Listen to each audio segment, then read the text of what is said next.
At 14, most kids are worried about high school crushes and math exams. Liam Gallagher was worried about freezing to death. Standing on the crumbling porch of 421 Blackwood Lane in the dead of winter, he held a crumpled receipt that cost him exactly 5 single-dollar bills.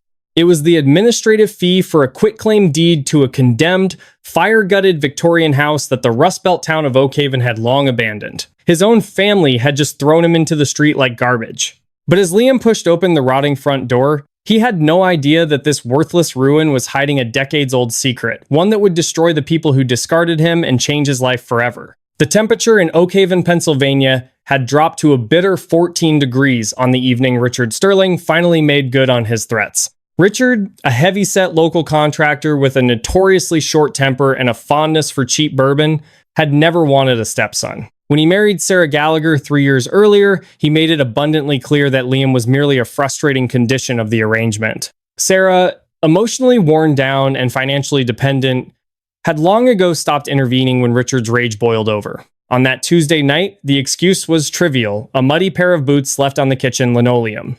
But the reality was that Richard had been looking for a reason to purge the boy from his house for months. "I'm done feeding another man's mistake," Richard roared, his face flushed a dangerous mottled red. He grabbed Liam by the collar of his faded flannel shirt, dragging the slender 14-year-old toward the front door. "You think you're a man now? You think you can disrespect my house? Go be a man somewhere else." Liam scrambled for purchase on the hardwood floor, his eyes darting to his mother. Sarah stood by the kitchen island, a dish towel pressed hard against her mouth, tears streaming down her pale cheeks. She didn't say a word. She didn't take a single step forward. That silence broke something profound inside Liam, a permanent, shattering realization that no one was coming to save him. The heavy oak door was yanked open, letting in a vicious howl of November wind. Richard shoved him hard into the icy darkness. Liam stumbled off the porch, scraping his knees against the frozen concrete walkway. Before he could even push himself up, his worn canvas backpack, hurriedly stuffed with a few changes of clothes, a flashlight, and a small wooden keepsake box, was thrown out after him. It hit the frost-covered grass with a pathetic thud. "Don't come back, you ungrateful little parasite," Richard spat. The door slammed shut. The deadbolt clicked. Liam sat in the freezing darkness for a long time, the biting wind slicing through his thin jacket.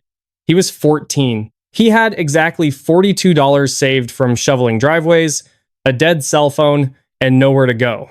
Child Protective Services in Oak Haven was a notoriously broken system. If he called the police, they would either bring him back to Richard's fists or throw him into a group home hours away. Trembling, Liam pulled his backpack onto his lap and opened the small wooden keepsake box. Inside lay the only things his grandfather, Silas Gallagher, had left him before dying of lung cancer 3 years ago. Silas had been a quiet, enigmatic man who worked at the county records office for 40 years. Inside the box was a heavy brass key and a sealed manila envelope with Liam's name on it, accompanied by a sticky note that read, "For when the wolves come."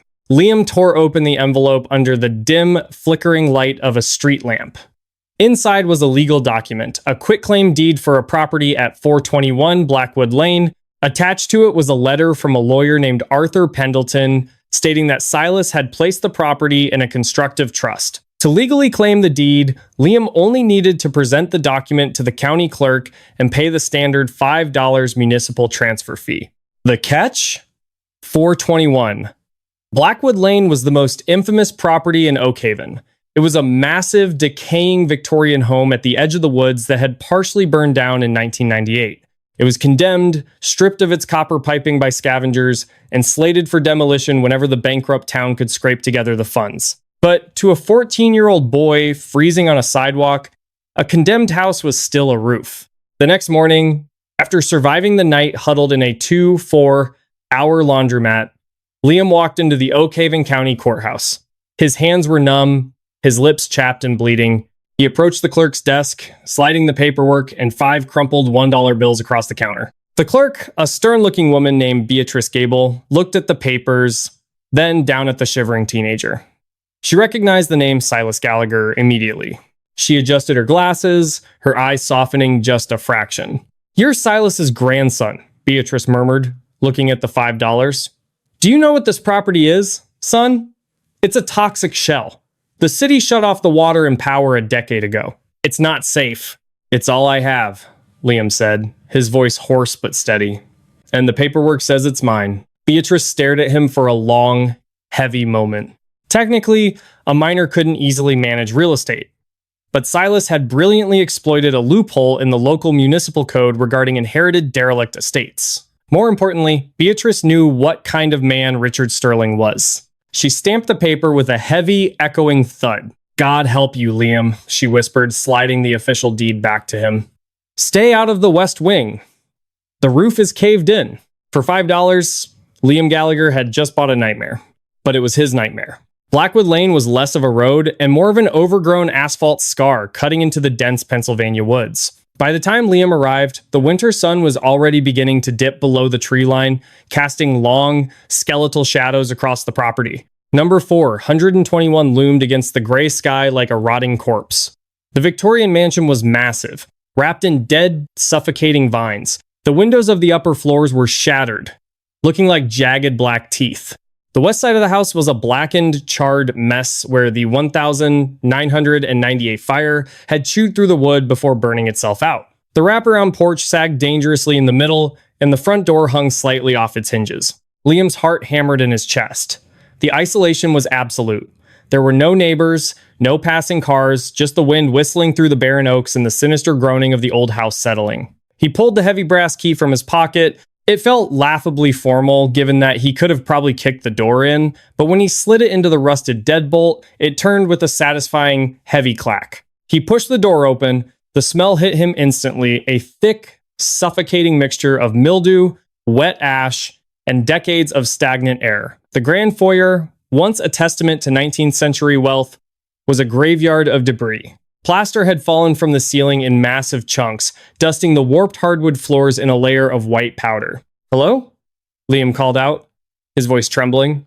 The house swallowed the sound instantly. Survival took precedence over fear. The temperature inside was barely warmer than outside. Liam spent his first few hours racing against the dying light. He found a room adjacent to the kitchen that seemed structurally sound, an old servant's pantry with solid, windowless walls that would block the wind. Using an abandoned, rusted wheelbarrow he found in the yard, he dragged in dry branches and broken pieces of furniture left behind by squatters. In the center of the kitchen sat a massive, cast iron wood stove. Miraculously, the chimney flue seemed clear. Using pages from an old, waterlogged phone book and his lighter, Liam managed to get a fire going. As the iron radiated a meager but life-saving heat, he sat on the filthy floor, wrapped his arms around his knees, and finally allowed himself to cry. He cried for his mother, for the childhood that had just been violently stolen from him, and for the terrifying reality of his isolation. But by morning, the tears were gone, replaced by a cold, hardened resolve. For the next 2 weeks, Liam lived like a ghost. He scavenged canned food from the dumpsters behind the Oak Haven supermarket at night.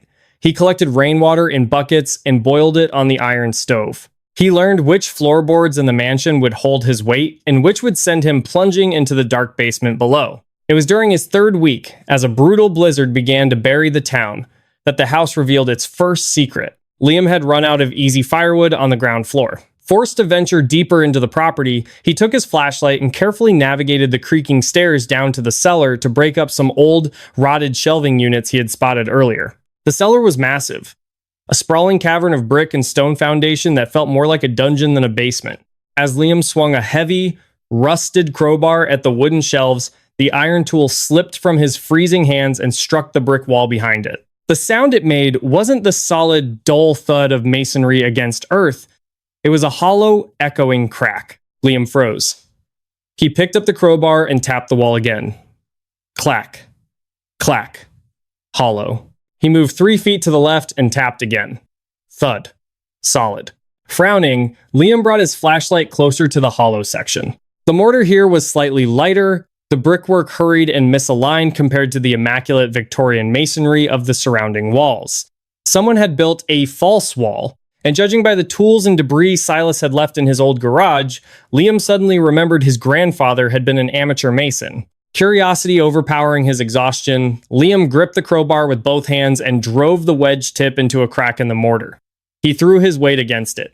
The old, dried-out mortar crumbled easily. He struck it again and again, adrenaline warming his freezing blood. With a loud crunch, a section of bricks caved inward, disappearing into a pitch-black void on the other side. A rush of stale, incredibly dry air poured out of the hole, smelling faintly of cedar and oiled metal. Panting, Liam used the crowbar to widen the gap, pulling bricks out by hand until the hole was large enough to crawl through. He clicked his flashlight on its highest setting and shined the beam into the darkness. It wasn't just a hidden cubby. It was a fully reinforced sub-basement, lined with concrete blocks. Liam squeezed his slender frame through the jagged opening, dropping down into the hidden room. Dust motes danced in the flashlight beam.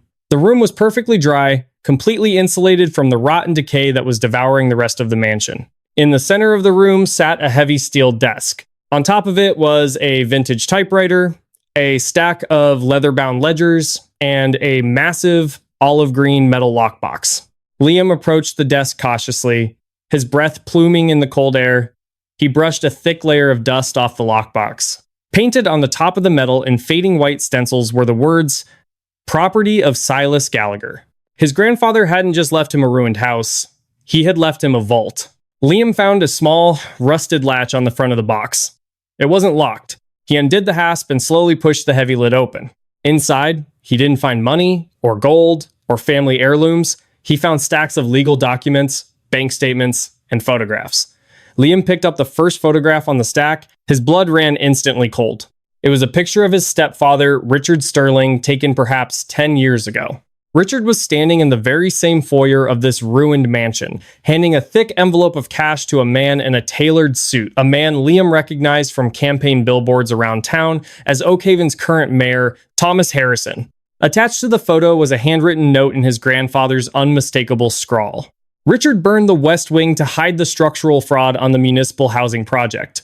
Harrison covered it up. They think the evidence burned with the house. They don't know I took the original ledgers. If you are reading this, Liam, it means I am dead, and Richard has finally shown you his true colors. It is time to burn them back. Liam stared at the note, the silence of the massive, decaying house pressing down on him. He wasn't just a discarded kid anymore. He was holding a loaded gun aimed directly at the men who destroyed his life. The air in the hidden sub-basement was dead and still, a sharp contrast to the howling November wind tearing at the rotting shingles 2 floors above. 14-year-old Liam Gallagher sat cross-legged on the cold concrete floor, the beam of his flashlight illuminating the damning evidence his grandfather had meticulously curated. For 3 days, Liam did not leave the vault except to stoke the iron stove in the kitchen and melt snow for drinking water. He barely slept. The hunger gnawing at his stomach was entirely eclipsed by the adrenaline of revelation. Silas Gallagher had not been just a quiet clerk at the county records office. He had been a ghost in the machine. The leather-bound ledgers were a masterclass in forensic accounting. Silas had tracked every dollar of the Oak Haven renewal project from 1996 to 1998. It was supposed to be a federal grant initiative to rebuild the town's collapsing infrastructure. Instead, it was a massive, coordinated bloodletting. Mayor Thomas Harrison, then just a city councilman, had steered millions of dollars in contracts to a shell corporation called Apex Holdings. Apex Holdings, according to the bank routing numbers Silas had painstakingly copied, was wholly owned by Richard Sterling. The men had used inferior, unregulated steel and concrete for a low-income housing block on the east side of town. When an independent state inspector caught wind of the structural flaws, Richard panicked. He needed a distraction, a massive catastrophe to bury the paperwork and shift the county's attention. They chose 421 Blackwood Lane, then serving as the overflow annex for the county's municipal archives. Richard's men had poured diesel fuel through the West Wing and struck a match, incinerating thousands of public records, including, they believed, the only copies of the Apex blueprints and financial transfers. But Silas, naturally paranoid and deeply observant, had smelled the smoke on the political winds months before the fire. He had already moved the original unredacted files into his personal, reinforced vault. "They burned down half this house to cover a theft," Liam whispered, his voice echoing in the dry darkness. "And then he married my mother." The realization hit Liam like a physical blow. Why had Richard, a man who despised weakness and had plenty of money, married a struggling, quiet widow like Sarah Gallagher? It wasn't love. It was proximity. Richard must have known Silas was the one clerk who had handled the original paperwork. Marrying Sarah was a way to keep an eye on Silas, to search his belongings when the old man finally died of lung cancer. Richard had been hunting for these ledgers. And when he found nothing in Silas's modest apartment, he assumed the evidence had truly burned in 1998. He never suspected that the old man had bought the ruined shell of 421 Blackwood Lane through a proxy trust just weeks before his death. At the bottom of the olive green lockbox, beneath the stacks of explosive blackmail material, Liam found a secondary, smaller steel box. The lock was heavily rusted, but a few vicious strikes with the crowbar shattered the hinge. Inside were 20 thick, rubber-banded stacks of $100 bills. Old series, non-sequential. A small sticky note was attached to the top stack in Silas's shaky, late-stage handwriting. My life insurance wouldn't pay out for a suicide, so I took my retirement in cash. Use this to survive the winter. Then, burn them to the ground. Liam counted it twice. It was exactly $60,000. For a boy who had spent the last 3 weeks rationing half-frozen cans of beans and wearing plastic bags over his socks to keep his feet dry, the money was blinding. But Liam was no longer the frightened, discarded child who had been thrown off a porch in the dead of night. The mansion had hardened him. The cold had sharpened his edges. He didn't see the cash as a ticket out of Oakhaven.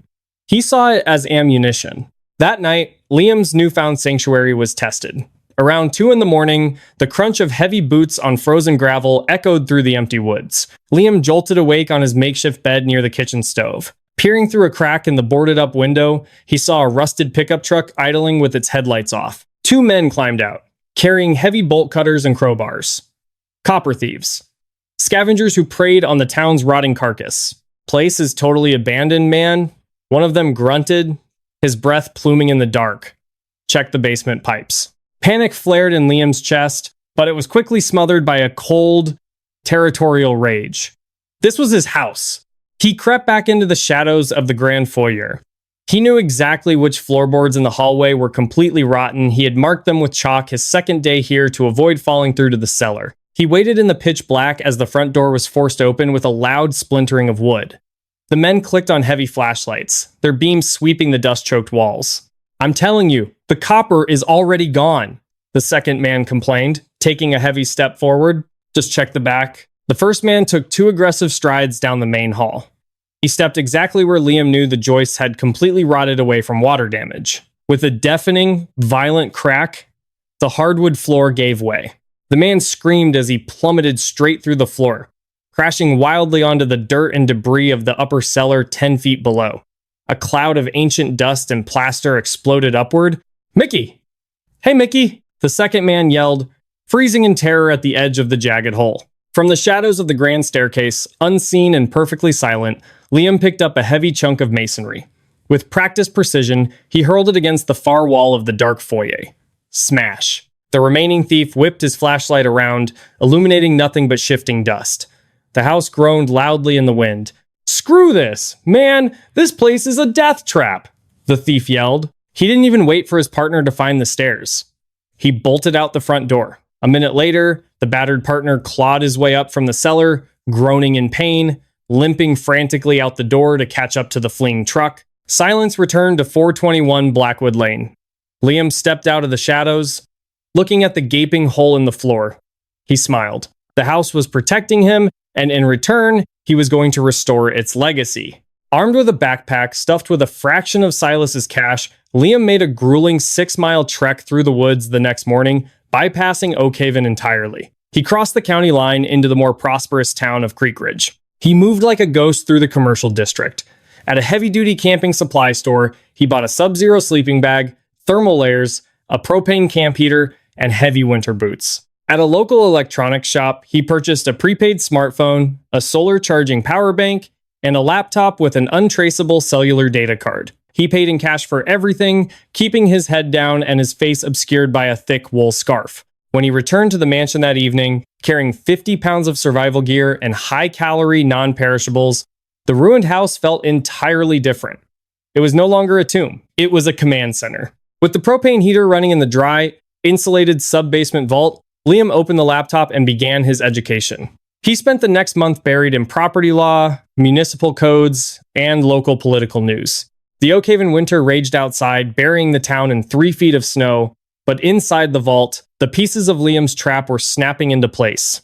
Mayor Thomas Harrison was currently running a highly publicized campaign for the state senate, running on a platform of economic revitalization. His crown jewel was a proposed $50 million commercial and residential development called the Silver Lake Promenade. It was slated to bring hundreds of jobs to the dying region, heavily funded by state subsidies. The primary contractor for the massive project, Richard Sterling's construction firm. But, as Liam cross-referenced, the public development maps on the county website with the original, yellowed plat maps Silas had left in the vault, he discovered a geographical anomaly that made his heart skip a beat. The proposed Silver Lake Promenade was being built in the valley directly behind the Blackwood Woods. Access to the valley was entirely blocked by a steep, impassable ridge to the north and a protected state river to the south. The only way in or out, the only path where heavy construction machinery and eventually a multi-lane commercial road could be built was straight through the woods of Blackwood Lane. Specifically, straight through the half-acre lot of 421, Liam stared at the glowing laptop screen, his finger tracing the property lines. The city planners had drawn the new access road right over the mansion. They had assumed the property was a worthless, condemned municipal asset that the city could simply pave over whenever they were ready to break ground in the spring. But the city didn't own 421 Blackwood Lane. For $5, Liam Gallagher owned it. Silas hadn't just left him evidence of a past crime, he had left him the absolute legal chokehold on Richard and Harrison's future empire. Without a deed transfer or a lengthy, highly publicized eminent domain lawsuit which would destroy Harrison's Senate campaign, they couldn't move a single bulldozer into the valley. Liam needed to confirm the panic was real. He powered up his burner phone and dialed the number on the letterhead from his grandfather's lockbox, Arthur Pendleton, attorney at law, based in Pittsburgh. The phone rang 4 times before a gruff, gravelly voice answered. Pendleton, Mr. Pendleton, Liam said, his voice dropping to sound older, steadier. My name is Liam Gallagher. I am Silas Gallagher's grandson. There was a long, heavy pause on the line. The sound of a chair squeaking. Well, I'll be damned, the old lawyer breathed. Silas told me you'd call when the fire was lit. I didn't think you were old enough to claim the trust yet. I claimed it 3 weeks ago. I've been living in the house. Good God, boy, that place is a toxic ruin. It's secure enough, Liam said coldly. Mr. Pendleton, I have the ledgers. All of them. Apex Holdings. The fire. The payoffs to Harrison. Another sharp inhale over the phone. Listen to me very carefully, Liam. The men you are dealing with killed your grandfather. Liam froze. The silence in the vault was suddenly deafening. What? He died of lung cancer. He was diagnosed with cancer. Yes, Pendleton said, his voice laced with decades of suppressed anger. But he was managing it. He was stable. Then, 3 days after he established the trust for the Blackwood property, his oxygen tanks at the hospital were mysteriously tampered with. He suffocated. The hospital called it a tragic equipment failure. But Silas had mailed me a letter the week prior, stating that Richard Sterling had been seen on his floor. Liam's grip on the phone tightened until his knuckles turned bone white. The hatred he felt for Richard, the man who beat him, threw him out into the snow, and abused his mother, transcended into something dark and absolute. It wasn't just abuse anymore. It was murder. Liam, are you still there? Pendleton asked urgently. If they know you are in that house, if they know you have those papers, they will not hesitate to bury you in the cellar. They don't know I'm here. They think I'm dead or in a ditch somewhere, Liam replied, his voice eerily calm. Mr. Pendleton, the city thinks they own this land. They've drawn up the blueprints for the Silver Lake Promenade access road right through my living room. Pendleton let out a low, breathless chuckle. Silas, you brilliant son of a bitch. Liam, do you understand what this means? Sterling needs to break ground by March 1st to secure the state subsidies. If he doesn't have legal access to the valley, the state pulls the $50 million. Sterling goes bankrupt, and Harrison's Senate run is dead in the water. I understand perfectly, Liam said, looking at the photo of Richard handing cash to the mayor. I don't just want to stop the road, Mr. Pendleton. I want to bleed them dry. I want to put them in a cage. What do you need from me, son? I need you to officially register my deed with the State Property Commission tomorrow morning, not the county. The county is bought. Register it at the state level so it triggers an automatic title conflict with the Silver Lake project. Let them find out that a 14-year-old boy holds the keys to their kingdom. Liam hung up the phone. He stood up, walking over to the brick wall of the vault. He placed his hand against the cold stone.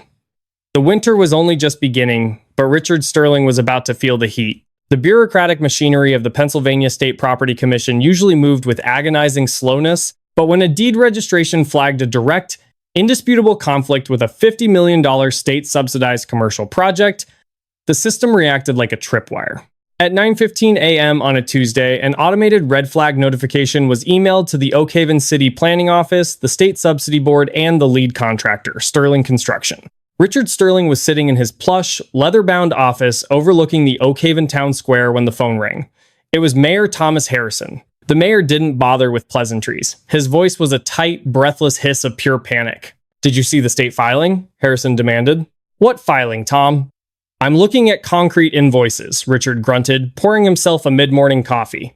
"The access road for the promenade, the state just put a hard freeze on the development funds.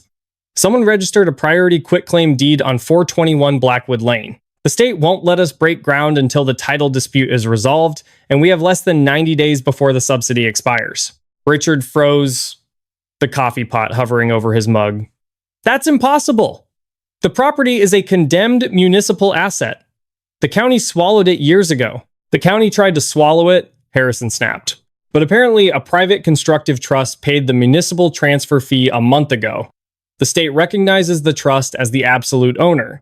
And Richard, the deed was filed by Arthur Pendleton, Silas Gallagher's old lawyer." The name hit Richard like a physical blow to the chest. Silas. The old man was dead, buried under 6 feet of frozen dirt. Yet he was still reaching from the grave to strangle them. "Who is the beneficiary?" Richard asked, his voice suddenly dangerously quiet. "The filing is public, Richard. It's Liam. Your stepson. The kid owns the land." Richard slammed the coffee pot down, shattering the glass bottom and sending scalding liquid across his mahogany desk. He had thrown the boy out into a 14-degree night over a month ago. He had assumed the kid had hitchhiked to Philly or ended up in some overcrowded group home system. The thought that the scrawny, terrified teenager had somehow claimed the Gallagher trust and was now standing between Richard and $50 million was infuriating. "I'll handle the boy," Richard growled, hanging up the phone. He didn't call his lawyers. He called his foreman, a hulking ex-convict named Miller. By nightfall, Richard's black SUV was creeping up the overgrown, snow-covered path of Blackwood Lane. The ruined Victorian mansion loomed in the darkness, looking entirely abandoned. But Richard wasn't taking any chances. He and Miller stepped out of the vehicle, carrying heavy maglite flashlights and a steel crowbar. Inside the mansion, Liam was already awake. Over the past week, using the laptop and his new supplies, Liam had rigged 3 battery-powered, motion-activated trail cameras around the perimeter of the house, syncing them to his burner phone. His screen had lit up the moment Richard's SUV turned off the main highway. Liam didn't panic. He packed his laptop, the original Apex ledgers, and the remaining cash into his heavy, waterproof backpack. He strapped it tight to his chest. He had already prepared an escape route, a rope ladder drop from the second-floor master bedroom window down into the dense, snow-covered pines at the rear of the property. As Richard and Miller kicked the already splintered front door wide open, Liam was slipping silently out the back window. He didn't run away immediately. Instead, he dropped into the snow and crept back toward the side of the house, hiding in the shadows of the ruined west wing. He pulled out his phone, hitting the record button on the audio app, and pressed it close to a cracked ground floor window. Inside, the heavy thud of Richard's boots echoed through the foyer. "Look at this place," Miller grunted. "You sure the kid is here? Place looks like a tomb. Hasn't been touched since you boys torched the West Wing back in the 90s. "Keep your voice down," Richard hissed, though the anger in his tone was unmistakable. "He has to be here. Or he was here recently.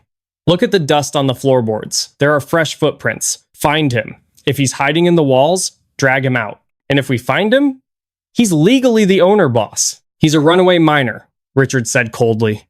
"We find him, we take his phone, we take whatever paperwork he's holding, and we lock him in the basement until the bulldozers get here next week. I'll pay off the demolition crew to look the other way when they knock the foundation in. No one is going to miss Sarah's little mistake." Outside in the freezing cold, Liam's thumb hovered over the record button. His heart pounded against his ribs, but a grim, victorious smile spread across his face. He admitted it. Richard had just confessed to the 1,998 arson, and he had just conspired to commit murder, all recorded in crisp digital audio. Liam didn't wait for them to discover the hidden sub-basement. He turned and vanished into the snowy woods, moving silently toward the highway where a hired car arranged by Arthur Pendleton was waiting to take him to Pittsburgh. 3 days later, the conference room of Pendleton and Associates in downtown Pittsburgh was suffocatingly tense. Mayor Thomas Harrison and Richard Sterling sat on one side of the massive oak table, flanked by two high-priced corporate litigators. They had been summoned under the guise of an emergency mediation regarding the Blackwood title dispute. Richard looked smug. Harrison looked visibly sweaty. They fully expected to sit down with some dusty old estate lawyer and bully him into a cheap settlement. The heavy glass doors opened. Arthur Pendleton, a tall man with silver hair and a gaze like fractured ice, walked in. But it was the person who walked in behind him that made the breath leave Richard's lungs. Liam Gallagher stepped into the room. He wasn't the shivering, terrified boy in a torn flannel shirt anymore. He wore a crisp, dark navy suit, bought with Silas's money. He stood tall, his posture perfectly straight, his eyes locked onto his stepfather with a chilling, deadened calm. He looked older. He looked dangerous. Richard, choked out, half rising from his chair before his lawyer put a hand on his arm to pull him back down. "Mr. Sterling," Mayor Harrison, Liam said, his voice entirely devoid of the childhood tremor Richard was used to. He took a seat next to Pendleton. "Thank you for coming to my attorney's office." "This is a joke," Harrison scoffed, though his hands were shaking. "Arthur, you can't be serious. You're representing a runaway minor in a multi-million-dollar land dispute? He has no legal standing to negotiate." "Actually," Thomas Pendleton said smoothly, opening his leather briefcase.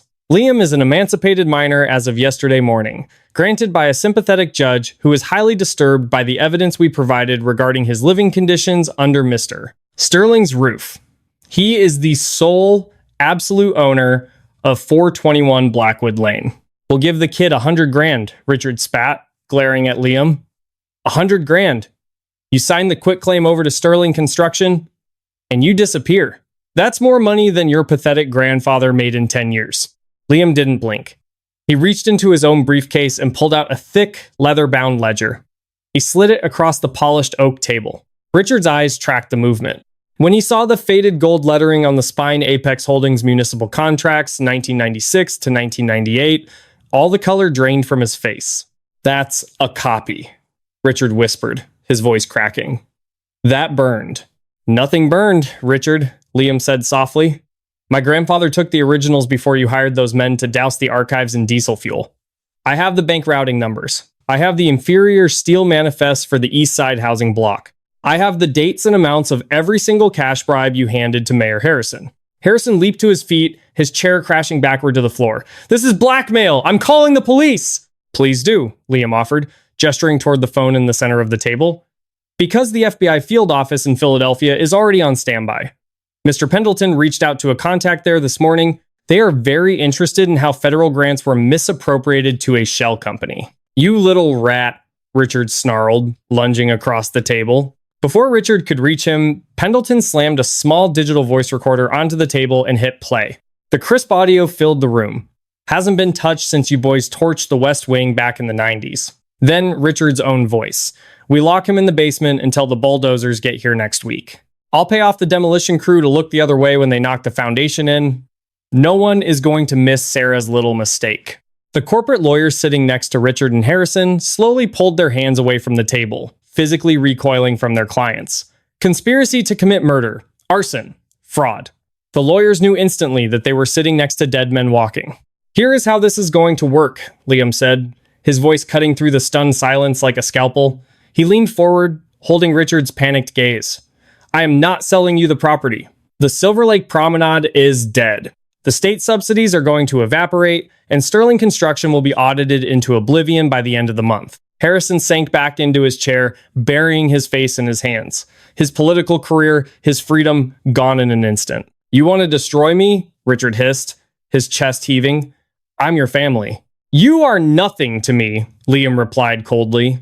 "You threw me into the snow to die. You ruined my mother's life, and you killed my grandfather to cover your tracks." Liam turned to the mayor. "Mr. Harrison, the FBI wants a lead defendant. If you provide full testimony against Richard Sterling regarding the 1,998 arson and his plot to have me crushed in the demolition of the house, Mr. Pendleton will advocate for leniency regarding your financial crimes." Done, Harrison croaked instantly, without even looking at Richard. Tom, you son of a bitch! Richard roared, scrambling up. It's over, Richard Harrison yelled back, tears of panic welling in his eyes. He has us on tape planning a murder. I'm not going to a federal penitentiary for you. Liam stood up, buttoning his suit jacket. He looked down at the man who had terrified him for years. Richard Sterling looked small now, pathetic, trapped in a snare built from his own arrogance and greed. My mother is filing for divorce this afternoon, Liam said, turning toward the door. Mr. Pendleton has already secured a restraining order against you. If you go anywhere near her, you violate federal bail conditions. Liam walked out of the conference room, leaving the screaming, imploding empire of Richard Sterling behind him. He stepped out onto the bustling streets of Pittsburgh, taking a deep breath of the freezing winter air. It didn't feel cold anymore. It felt like absolute unchained freedom. The fall of Richard Sterling did not happen quietly. It was a spectacular, very public decimation. 48 hours after Liam walked out of Arthur Pendleton's Pittsburgh office, the FBI field office in Philadelphia mobilized. Special Agent Robert Hastings, a veteran investigator who specialized in municipal corruption, led a coordinated raid on the headquarters of Sterling Construction. Under the slate-gray morning sky of Oak Haven, local news cameras captured the exact moment heavy-duty tactical boots kicked through the glass doors of Richard's office building. Richard was led out in handcuffs, his expensive tailored suit wrinkled, his face a pale, sweating mask of absolute defeat. There was no bail. Thanks to the digital audio recording of Richard conspiring to bury his 14-year-old stepson under a demolished foundation, Judge Margaret Caldwell deemed him a severe flight risk and a violent threat to a minor. He was remanded immediately to the Federal Detention Center in downtown Philadelphia. Mayor Thomas Harrison's demise was entirely self-inflicted, but equally devastating. True to his cowardly nature, Harrison spent his first proffer session with the U.S. Attorney's Office singing like a canary. He handed over a decade's worth of backroom deals, effectively destroying the political careers of 3 county commissioners and 2 local judges in the process. Harrison avoided the maximum sentence for arson and conspiracy, but he was still stripped of his office, heavily fined, and sentenced to 5 years in a minimum security facility. While the wolves were busy devouring each other in federal court, Liam Gallagher was finally able to step back into the light. His first priority was his mother. Sarah Gallagher had spent years shrinking herself, terrified of the explosive monster she had married. When the FBI raided her home and informed her of Richard's arrest, she had collapsed onto the front lawn in a state of pure shock. Liam arranged to meet her 2 days later at a quiet, unassuming diner in the neighboring town of Creek Ridge. When Sarah walked through the glass doors, looking fragile and exhausted in a worn gray cardigan, she stopped dead in her tracks. Sitting in a booth by the window was her son. He wasn't the terrified, bruised child she had watched being thrown into the November snow. He sat straight-backed, wearing a sharp, dark coat, exuding a quiet, impenetrable authority. Liam, she sobbed, rushing to the booth and burying her face in his shoulder. She wept openly, apologizing 1,000 times for her silence, for her fear, for failing to protect him. Liam held her, his own tears finally falling, washing away the last remnants of the frightened boy he used to be. It's over, Mom, he whispered fiercely, resting his chin on her hair. He's gone. He can never hurt us again. He slid a heavy brass key across the diner table. It wasn't the key to the ruined mansion. It was the key to a beautiful, fully furnished 2-bedroom apartment in Creek Ridge, paid for a year in advance using Silas's cash. You're safe now, Liam told her, his voice steady. File the divorce papers. Take everything he left behind. Let the lawyers tear his estate to the studs. With his mother secured, Liam turned his attention to the true source of his newfound power, 421 Blackwood Lane. The Silver Lake Promenade project was still a massive priority for the state of Pennsylvania. With Sterling Construction federally indicted, the state awarded the contract to a clean, highly reputable firm called the Horizon Group, spearheaded by a pragmatic CEO named David Whitman. Whitman knew he had a severe problem. The blueprint still required the access road through the Blackwood property, and the title was held entirely by a stubborn, highly intelligent, emancipated miner who had just single-handedly taken down a political syndicate. Whitman requested a meeting. Liam agreed, but on his own terms. He didn't meet Whitman in a boardroom. He made the CEO drive out to the snow-covered, rotting shell of 421 Blackwood Lane. Whitman stood on the sagging wraparound porch, shivering in his expensive overcoat, while Liam leaned against the charred wood of the front door. "We need the land, Mr. Gallagher," Whitman said plainly, his breath pluming in the frigid air. "The state has authorized me to offer you $4 million for the half-acre parcel. You can walk away from this frozen ruin, a very rich young man." Liam looked out over the skeletal trees of the property. $4 million was generational wealth. It was more money than Silas had ever seen in his lifetime. But Silas hadn't bought this house just to sell it back to the machine. He bought it to be a fortress. "I'm not selling the land, Mr. Whitman," Liam replied, his voice echoing the sharp, biting wind. "This house belongs to my family." Whitman sighed, pinching the bridge of his nose. "Son, be reasonable. If we can't build the road, the valley development dies. Thousands of jobs die. What do you actually want?" "I want a lease," Liam said, turning his piercing gaze onto the CEO. "I will not sell you the deed, but I will grant the Horizon Group an exclusive 99-year lease for the right-of-way on the northern edge of my property, entirely bypassing the house." Whitman frowned, doing the mental math. "A lease? At what cost?" "A $500,000 signing bonus to be paid directly to the constructive trust," Liam dictated smoothly, reciting the exact terms he and Arthur Pendleton had drafted the night before. "And 2.5% of the gross commercial revenue generated by the Silver Lake Promenade for the duration of the lease. Every store, every apartment, every restaurant built in that valley pays a toll to cross my land." Whitman stared at the teenager in absolute disbelief. It was a draconian, masterfully executed chokehold.